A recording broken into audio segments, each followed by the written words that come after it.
Graças a Deus. Vamos ler a palavra de Deus, que está em 2 Crônicas. Quero que você faça essa leitura com a gente. Está ali. Está dando para ler daí, a letra pequena. Vamos lá, ler juntos? Vamos lá.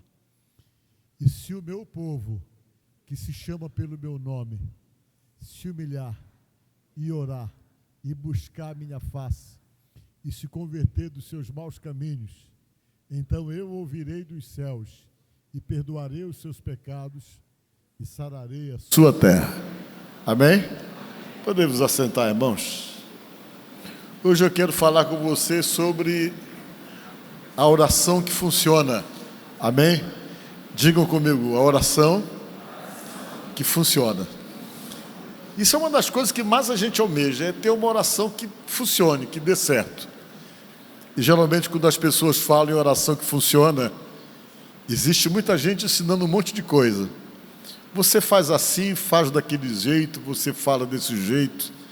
Tem algumas pessoas que chegam a dizer assim, para a oração funcionar você tem que determinar. Vocês já ouviram isso? Né? Determine. Aí as pessoas acham que para funcionar e ele obter resposta de oração, ele tem que determinar, e ele começa a chegar na presença de Deus e diz, Senhor, eu determino isso, eu determino aquilo. Está tudo errado, porque você não pode determinar nada para Deus. Não é você que determina alguma coisa, é Deus que decide a hora em que tem que te dar a resposta. E tem outras coisas mais que as pessoas ensinam para você ter resposta de oração. E a palavra de Deus nos ensina claramente como é que Deus ouve, o que é preciso fazermos para que Ele nos escute, e é o que nós vamos falar exatamente nesta noite. Amém? A Bíblia diz que no tempo passado havia um lugar onde o povo de Deus levava os sacerdotes, se reuniam, e de tempo em tempo eles faziam sacrifício pelos seus pecados. Eles imolavam animais, ovelhas, quem podia levar uma ovelha, quem não podia levava uma avezinha, mas o certo é que o sangue desses animais que era derramado servia para encobrir os pecados das pessoas. Todo esse ritual que era feito, ele era feito com o intuito de poder aproximar as pessoas de Deus, mas esse ritual ele não apagava os pecados. Os pecados do homem só foi apagado quando Jesus derramou o seu sangue, aí o pecado não ficou mais encoberto, mas a Bíblia declara que foi apagado, caiu no esquecimento. E quando se fazia essa prática, você só encobria os pecados, era como pegar e colocar o lixo debaixo do tapete. E era necessário então que eles fizessem isso, antes de Jesus, constantemente. Eles iam para o tabernáculo, e lá eles faziam o ritual, lá eles sacrificavam animais, e ali então eles buscavam a purificação dos seus pecados. E nessa época eles faziam isso numa cidade chamada Siló, porque lá nessa cidade Siló, que hoje é na Cisjordânia, né, ficava o tabernáculo. Como era o tabernáculo? Eu até peguei uma foto para mostrar para vocês. Era um lugar rústico. Isso era o tabernáculo. Eles iam para aí juntamente com os sacerdotes e os levitas, e aí eles faziam o ritual deles para poder exatamente buscar o perdão dos seus pecados. E eles ficaram mais ou menos fazendo isso aí nesse lugar, mais ou menos uns 300 anos. Mas chegou o dia então que um homem resolveu fazer um templo. E esse homem que resolveu fazer o templo foi um rei, porque nessa época aí eles não tinham rei. Eles eram dominados pelos juízes, e havia um sacerdote aí, que era o sacerdote Eli, que também era juiz de Israel, que ele acabou perdendo o poder, e não teve sucessor. Ele não conseguiu indicar nenhum filho para poder ser o sucessor, porque ele foi um pai irresponsável, que não cuidou direito dos seus filhos, ou que não teve autoridade com seus filhos, e por conta disso, ele acabou então perdendo exatamente a sucessão do sacerdócio, que em vez de ser dado para um filho, acabou sendo dado para Samuel, o garoto que era filho de Ana, que foi colocado para morar lá no tabernáculo. E diz a palavra que o Eli perdeu a bênção, porque os dois filhos dele, um se chamava Ofni e outro se chamava Finéias, eles não respeitavam nada que era feito aí no tabernáculo. quando se matava os animais, geralmente se assava a carne, e a carne servia para se comer também. Primeiro, quem pegava a melhor porção era o sacerdote, e tinha algumas regras para poder tirar aquela carne. Havia um ritual também, mas eles não queriam saber. Quando se assava a carne lá no tabernáculo, depois do sacrifício, eles iam lá, pegavam a carne de qualquer jeito, não tinham nenhum tipo de reverência com as coisas de Deus. E o pai dele, o Eli, o sacerdote, não dizia nada, fazia vistas grossas para as atitudes totalmente erradas dos filhos. E Deus então começou a se entristecer com isso. Além deles não terem nenhum tipo de reverência, nenhum tipo de respeito, a Bíblia conta que eles abusavam sexualmente das irmãs. Eles simplesmente faziam aquilo que desagradava a Deus, praticamente abusando das mulheres que iam exatamente no tabernáculo. E o pai continuava totalmente indiferente com respeito a isso.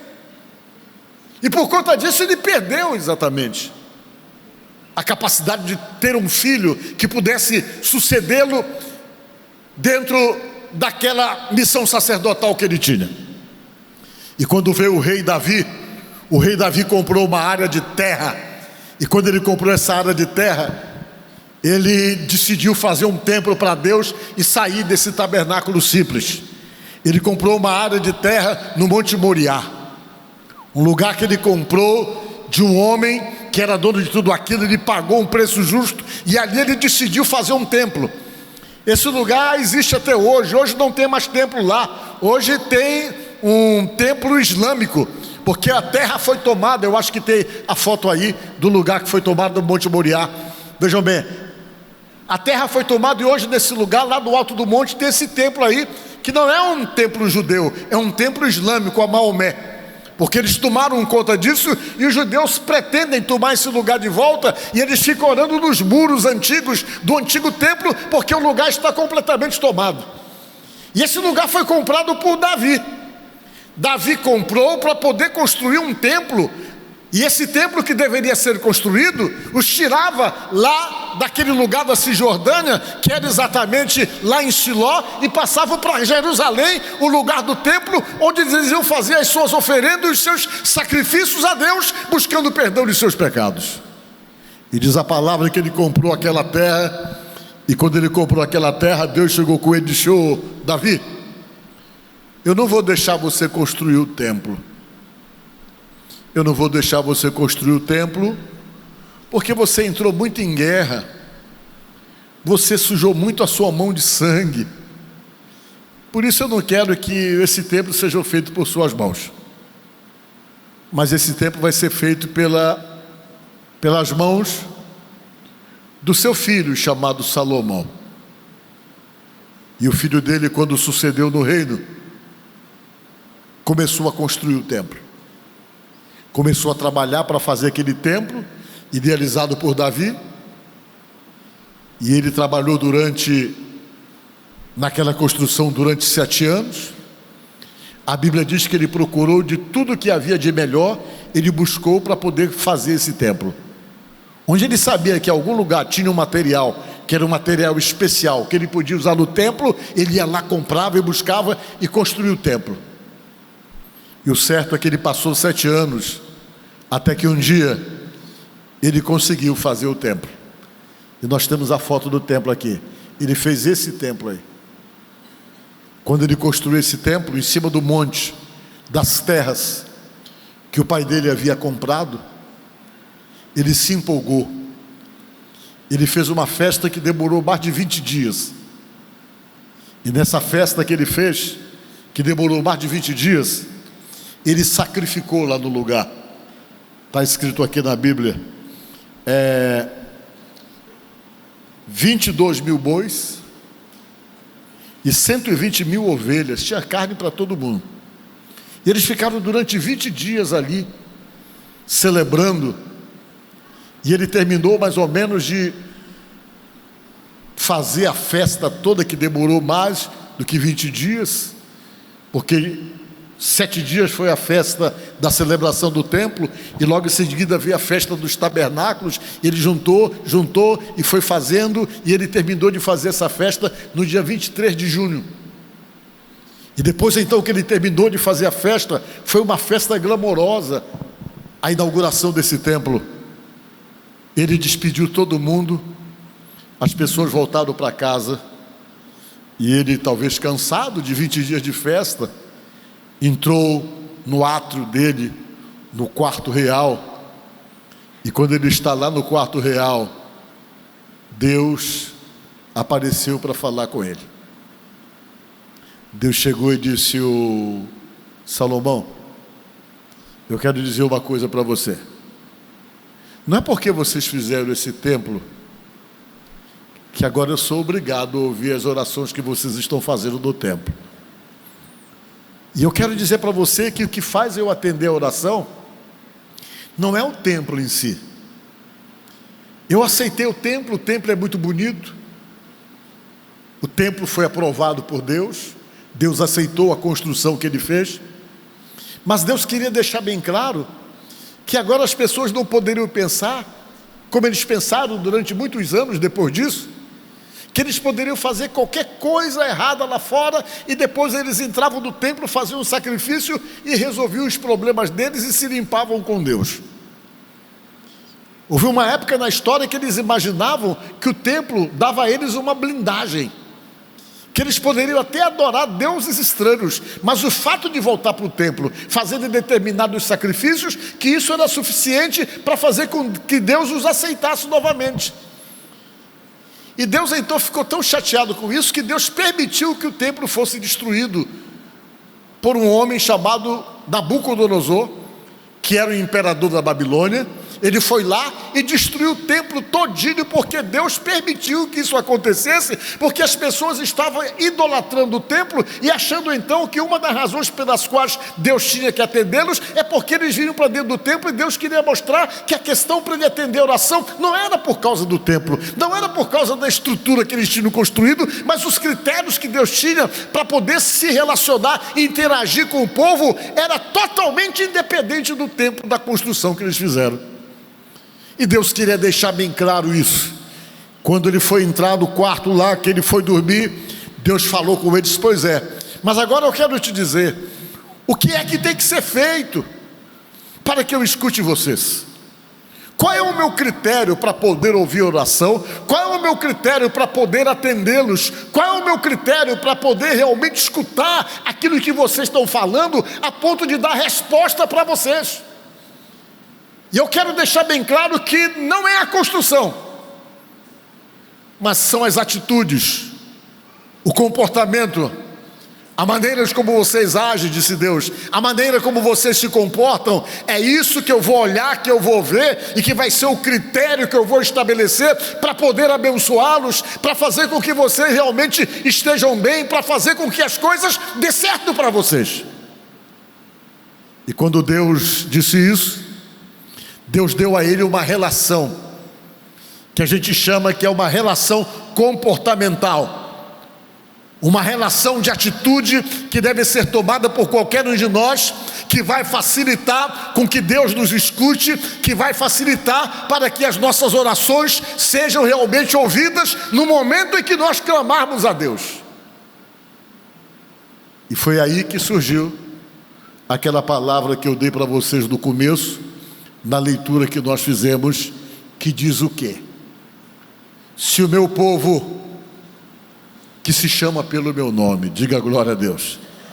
Deus disse: aquelas pessoas que dizem que são povo meu, que são chamados de povo do Senhor, que são chamados povo de Deus, se eles querem que suas orações sejam ouvidas, a primeira coisa que eles têm que fazer ao me buscar é isso: se humilhar. A gente para e pensa, como é que eu vou me humilhar diante de Deus? Como é essa humilhação que Deus entende que deve ser feita para Ele começar a realmente entrar num processo de interação a ponto de poder nos ouvir?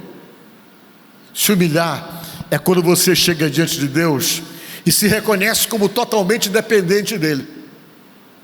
Você chega e se dobra, reconhece que você não merece nada, que você não é digno de nada, mas você se humilha, reconhecendo a autoridade dele, o poder dele, aquilo que ele é, aquilo que ele representa, a ponto de você se sentir totalmente carente dos benefícios dele, entendendo acima de tudo que você não tem outra saída a não ser aquilo que ele possa proporcionar para você, através daquilo que você realmente pede em oração, daquilo que você precisa. Você chega diante dele e o reconhece como Senhor. Diga glória a Deus.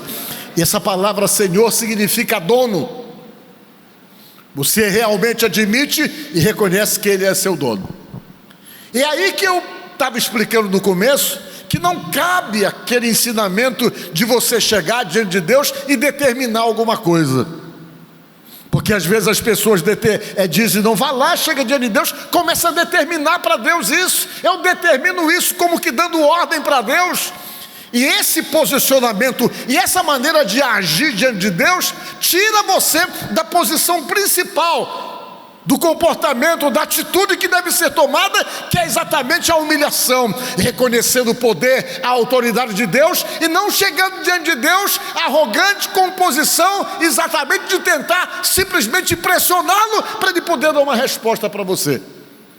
Deus nunca vai realmente se permitir, ou jamais vai realmente se deixar pressionar por qualquer um de nós. Ele é Senhor, Ele é Deus, Ele é todo poderoso, Ele tem que ser olhado como Deus. Às vezes as pessoas imaginam que podem pressionar Deus, e isso realmente não funciona, porque Ele é o Senhor, Ele é o todo poderoso, segundo o que entendemos dentro da própria palavra de Deus.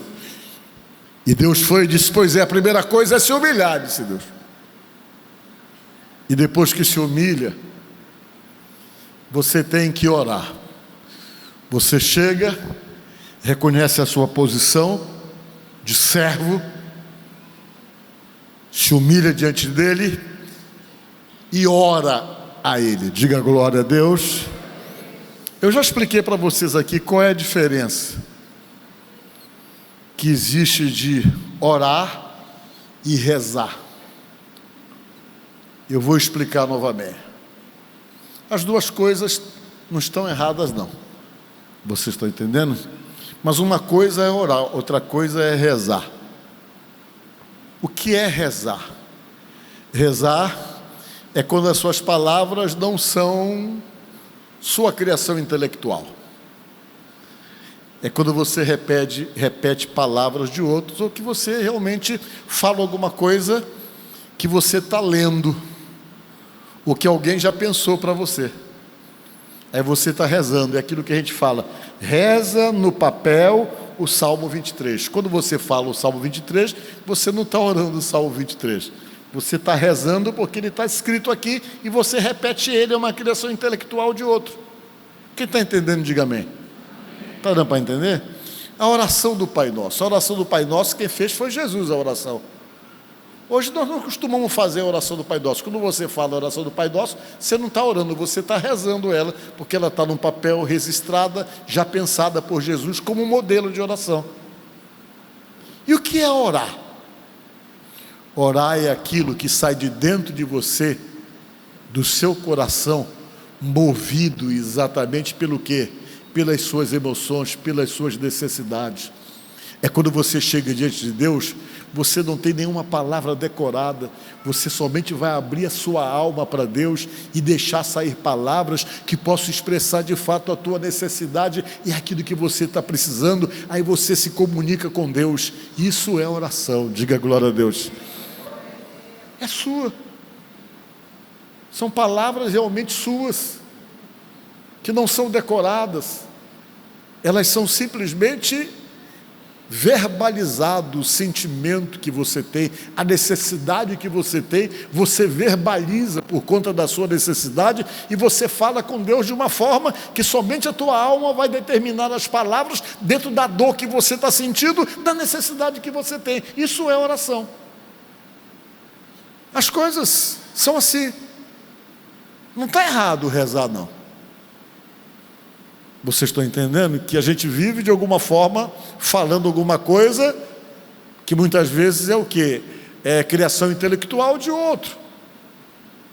Mas o certo é que o que Deus gosta mesmo é da oração. Por quê?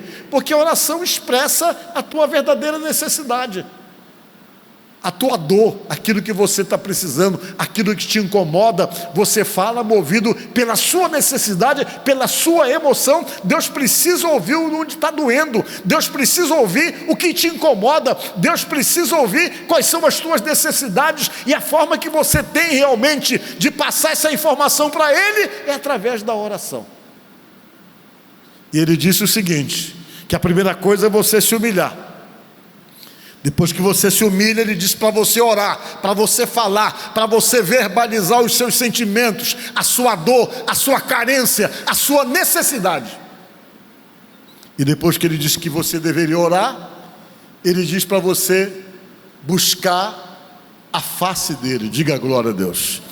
Como é buscar a face de Deus? É quando você realmente entra num estado espiritual de total envolvimento e ligação a Deus, que você se desliga praticamente desse mundo material e consegue unicamente voltar-se para Deus com o intuito único de poder se aproximar dEle, e você entra muitas vezes naquele êxtase, daquela presença que fortalece a tua vida, que fortalece a tua alma, que enche você de força quando você está sem força, que enche você de ânimo quando você está desanimado. Isso é buscar a face de Deus, é você chegar, se separar para Ele, e tem várias formas de poder realmente entrar nesse contato. Pode ser no templo, mas pode ser dentro do carro.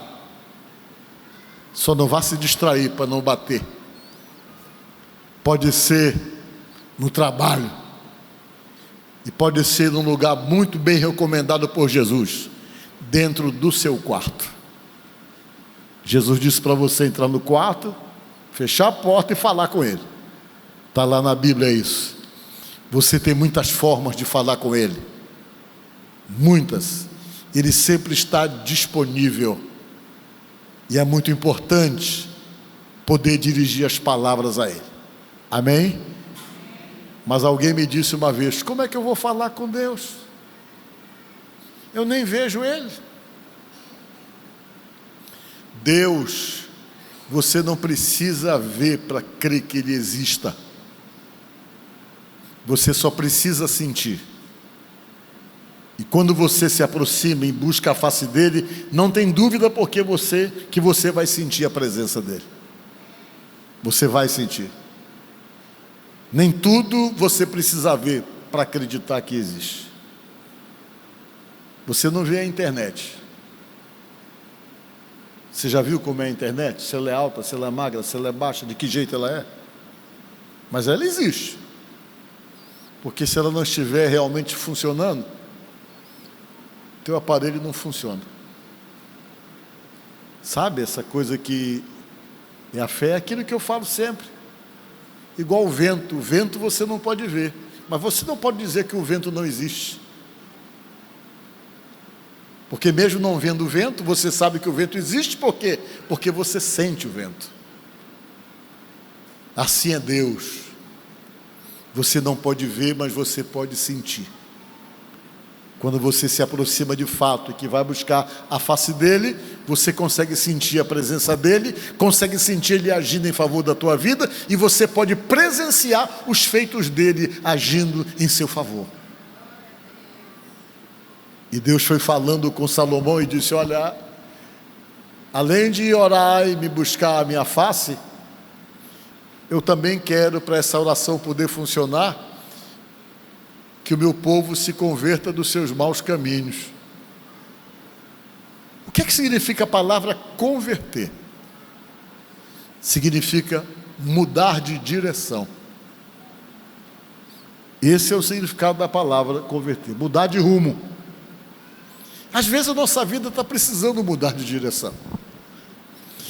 Às vezes a nossa vida está atrapalhada, está travada, porque tem algumas direções que precisam serem tomadas. Tem coisas que Deus não vai compactuar. Tem coisas que é necessário e é preciso, e é extremamente importante que tomemos um rumo diferente. E às vezes a nossa vida está precisando realmente fazer assim uma reciclagem. Tem momento que você para, que você está precisando desentulhar relacionamentos, desentulhar convivências e tanta coisa que você está precisando realmente tirar de você. Às vezes a nossa vida está tão entulhada de tantas coisas que nós precisamos fazer uma faxina para poder criar uma situação de esvaziamento. Às vezes Deus não tem espaço da vida da gente, porque nós estamos tão ocupados com tantas coisas que não fazem bem para nós, que são tóxicas, que não são benéficas. Nós estamos tão cheios de tanta coisa que às vezes é necessário mudar o rumo das coisas, e dentre a necessidade de mudar o rumo das coisas, vem a necessidade de você se esvaziar de você, de muitas coisas que você precisa não somente tirar de dentro de você, mas jogar fora de você. Porque quando você se esvazia de muita coisa que não é bom, que você procura se esvaziar, você acaba abrindo espaço para que Deus possa encher você. Às vezes Deus não consegue encher as nossas vidas, porque nós estamos entulhados de tantas coisas que precisam então serem tiradas, serem recicladas de nós. E dentre as coisas que nós devemos fazer, está diretamente esse posicionamento, que é da conversão, que é mudar o rumo das coisas. De repente eu estou indo nessa direção, essa direção não está boa para mim, eu estou indo em direções erradas, alguém está conseguindo me influenciar a pegar rumos totalmente contrários, alguém está me influenciando a pegar direções que não são nada boas para mim mesmo. Eu paro, penso, analiso e digo: tenho que dar um jeito de me afastar disso. E quando você decide isso, que você resolve mudar o rumo da sua própria vida, na visão de Deus, isso se chama conversão. Diga glória a Deus. A conversão, alguma coisa extremamente necessária. Quando você vai e simplesmente começa a se livrar de coisas para tentar se reconstruir novamente. E Deus então falou que para Ele poder ouvir, a gente tem que ter esse senso crítico de percebermos onde estão as necessidades de conversões e de mudanças de rumo da nossa própria vida. Às vezes é necessário nós termos exatamente essa visão crítica, essa autocrítica, essa visão crítica de nós mesmos, daquilo que nós podemos perceber e sabemos que não é bom para nós, que não é benéfico, que não ajuda em nada, que nos atrapalha, que nos dificulta, e pedirmos forças para Deus exatamente para mudarmos o rumo das coisas, porque nessa mudança nós estamos facilitando para que Deus possa nos ouvir. Ele vem e diz: se converter dos seus maus caminhos. Aí depois que nós simplesmente entendemos isso e colocamos em prática exatamente todas essas questões que Ele estabeleceu como regra para poder nos ouvir, Ele diz o seguinte: aí então eu ouvirei dos céus. Diga glória a Deus. Aí eu vou ouvir, disse Ele. E além de ouvir você, eu vou perdoar os seus pecados, as suas faltas, eu vou dar um jeito de apagá-las. E além de perdoar os seus pecados, eu vou fazer o quê? Eu vou sarar a terra de vocês. Por que Ele falou isso? Porque esse mundo dessa época era um mundo totalmente agrícola. E como era um mundo agrícola, as pessoas dependiam para sobreviver, assim como hoje, mas em uma escala muito maior. Dependiam do que eles plantavam. Eles dependiam exatamente do quê? Dependiam da água, da chuva, para serem prósperos, porque ali eles se sustentavam e se alimentavam. E Deus estava prometendo que quando nós observarmos isso, que Ele abençoava para que tudo desse certo, para que você pudesse ter uma vida digna. Ele repreenderia aquilo que poderia exatamente criar uma situação de dificuldade para você. Vamos ver o verso 15, 7:15, para ver como ele completa isso que nós lemos aqui. Aí vai dar para entender. Segundo Crônicas 7:15. Aí ele começa: estarão abertos o quê? os meus olhos e atento os meus ouvidos à oração que você fizer neste lugar. Aí eu vou ouvir a oração que vocês fizerem no lugar, ele estava falando. A oração que vocês vão fazer no templo, eu só vou ouvir se vocês realmente se adequarem a esses critérios que eu estou estabelecendo. Caso contrário, o fato de ser um templo não vai me obrigar a ouvir nada não, mas são vocês que têm que mudar para que eu possa escutá-los. Eu vou ouvir a oração que vocês fizerem neste lugar. Ele pega e diz mais algumas coisas do verso 16. Porque escolhi e santifiquei esta casa, para que nela esteja o meu nome perpetuamente. Nela estarão fixos os meus olhos e o meu coração todos os dias. Diga glória a Deus. Aí ele olha para a casa e entende que aquele lugar ali é a casa dele, que ele pode realmente interagir com as pessoas que estão ali. Meus irmãos, esse é o critério para Deus ouvir as nossas orações. É você chegar e se humilhar, reconhecer uma série de coisas. Mas as pessoas imaginam às vezes diferente. Não, Deus vai me ouvir porque eu vou chorar muito, porque eu vou arrancar meus cabelos, eu vou plantar bananeira, vou pular num pé só, e isso vai sensibilizar Deus. Não é. É totalmente comportamental dentro desses critérios estabelecidos por Ele. Você pode pular numa perna só, você pode rodopiar, pode fazer caras e bocas, mas não são essas coisas que sensibilizam Deus. O que vai sensibilizar são esses critérios que Ele estabeleceu como forma de interagir com a gente. Diga glória a Deus. Então, nesta tarde, como é que você está? Precisando de uma resposta? Você tem alguma necessidade que você precisa muito que Deus venha te dar respostas? Procure se adequar a isso aí, a esses critérios. Procure se adequar, que vai ficar mais fácil para você poder obter respostas. Eu tenho a certeza que aquilo que você pedir, Ele vai ouvir do céu, como Ele mesmo fala aqui. E hoje está bem mais fácil do que nesse tempo. Hoje nós temos um mediador chamado Jesus Cristo, que facilita as coisas. A Bíblia diz que nós temos hoje alguém que nos ensina a orar como convém, porque às vezes a gente não sabe pedir, às vezes a gente pede mal, e hoje nós temos a assessoria de alguém, que a Bíblia diz, que nos ensina a orar como convém. Alguém que nos ensina a nos dirigirmos de uma forma certa com Deus, nos dias atuais. E essa pessoa que nos ajuda, só veio para cá depois que Jesus subiu para o céu. E essa pessoa que nos ajuda a fazermos a oração certa, a nos aproximarmos de Deus, a termos as palavras certas, a Bíblia diz que se chama Espírito Santo. Amém?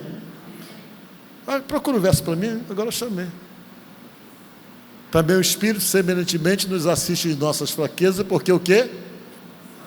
Não sabemos orar como convém, mas o mesmo Espírito intercede por nós sob maneira, com gemidos inexprimíveis. A gente começa a chorar e a se sentir comovido e não sabe nem porquê. É Ele que dentro de você começa a impulsionar você para uma oração, para que você possa ser ouvido. Diga glória a Deus.